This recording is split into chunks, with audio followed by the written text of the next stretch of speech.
Okay guys, welcome back na naman sa aking YouTube channel. No? So bukas na yung maintenance, February 20. So 7 AM hanggang 10:30 AM ng umaga. Ano ba yung abangan natin sa updates? Ito, nakalagay 2024 Lunar Feast Celebration 2nd Blue Dragon Gift Box Events. So ano ba yan? 7 days check-in at Blue Dragon Gift Box Event. Ito yung drop event na naman guys na bibigay ni Mirpor. So sa 7 days check-in, napaka-solid. Siyempre, golding sa mga alt na naman. So dalawa lang. May Magic Square na naman, Secret Pick, at Legendary Constitution. Napaka-solid talaga ni Mirror. So, mapapa-consti 50 na natin to. Yung ating character kasi malapit na yun, di ba? So, yung pangalawa naman, ito, drop event. Napaka-solid. Up to 50 Blue Dragon gift boxes, guys. So, hanggang February 20 hanggang March 4.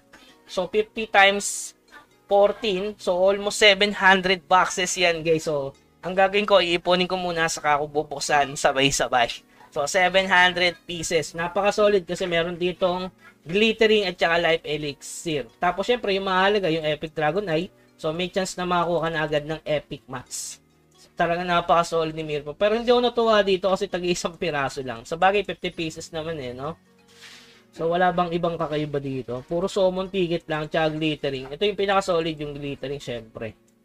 At wala nang iba. Tapos, ito na, yung hinihintay nyo, yung Legendary Magic Stone Event. Ayan na. The Legendary Magic Stone Event is back. So, siguro, magsisimula to sa Monday. So, sa 26 pa to mag-start hanggang hanggang Wednesday. So, starting 26 hanggang 28.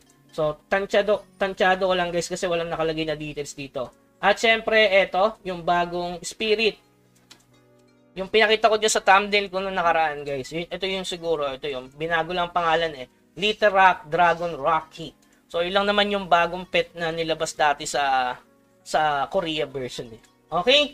So, ilang abangan, wala yung guys, yung clan coin siguro sa March 5 pa yon.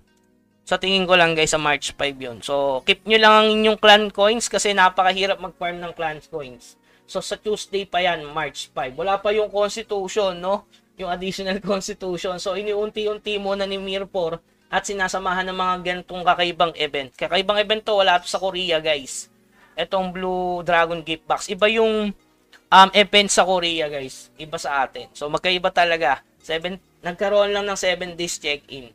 At syempre etong 50 Blue Dragon Gift Box. So napaka-solid ni Mirpor kasi halos every update nila talagang may events. Kaya napaka-solid talaga ng Mirpor lalo na ngayon. Okay? So yun lamang guys. Hanggang sa muli. Paalam.